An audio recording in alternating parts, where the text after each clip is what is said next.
Igo na lamang sa paghilak ang nabuhat sa 20 anyos nga ulitaw nga si Junji Palad.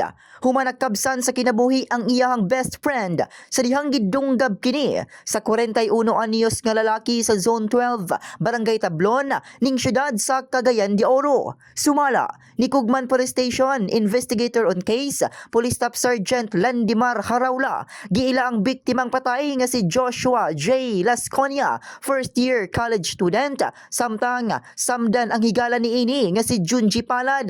Ang sospek giila usab nga si Jerry Labor Lurido, parehong residente sa naisgutang lugar. Sa inisyal nga investigasyon, igo lang matud pa na madlong ang sospek tungod sa kasaba, pagbiay-biay ug pagpanalaba og bato sa usa ka individual nga adunay kabilinggan ug nakadisturbo sa mga nangatulog ang grupo sa batan-on. Rason nga miulbo ang tensyon tungod misukol matud pa ang grupo sa mga batan-ong nagtapok nga nag-inom sa ilimnong makahubog sa basketball court.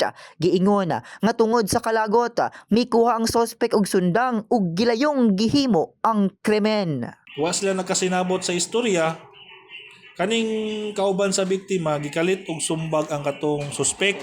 Naigo ang suspek, dayon gitabangan nila og kulata ang katong pagumangkon sa suspek. Niaparta to yung mama sa suspek ug lain pa nga igagaw sa tong suspek. Badlong pati tong suspect po, di badlong niya. Tanaw niya nga, pagbadlong sa iyang mama nasamaran man sa kamot. Allegedly, nakipagkita niya sa naisamad na dugo nga nigawa sa iyang mama. Dali-dali siya nisulod sa ilang balay. Gusto mo balos. Siguro yung ibuhat, dayon mo to, pag adto niya dito, tabangan to magkulata ang iyang pag-umangko niya. Dayon mo to, nabuhat niya ang pagpadlunggab. Subay ni ini, gipaningkamutan sa Brigada News Team nga makuhaan sa pamahayag ang mga kabanay sa biktimang nakabsan sa kinabuhi. Apan, nagdumili sila sa paghatag pamahayag. Samtang, nahinabi sa brigada ang inahan sa samarong ulitaw nga si Junji ug gipahayag ni ini nga mopasaka sila og kaso batok sa sospek. Bato may sa police station karon kung nagtrabaho ra siya, ingan man siya sa kuha nga atong police nga pagkuha ada ang medical certificate ito din.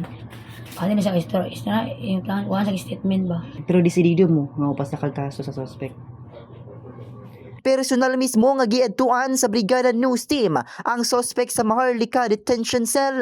Apan, nagdumili kini sa paghatag sa pamahayag. Sa karon, gihaya na ang patayng lawas sa biktima diha sa Zone 12 Baloy Tablon o gipaabot sa kabanay ang iyang inahan nga usa ka OFW sa Saudi Arabia nga muuli dinhi sa Cagayan de Oro sa dili pa ilubong ang biktima. Mga kabrigada, balhog karon ang suspect dinhi sa may Maharlika Detention Cell ning syudad sa Cagayan de Oro ug desidido ang pamilya sa mga biktima nga pasakaan siya sa kasong homicide ug frustrated homicide. In the heart of changing lives, Brigada JM Salise sa 102.5 Brigada News FM Cagayan de Oro, the Music and News Authority.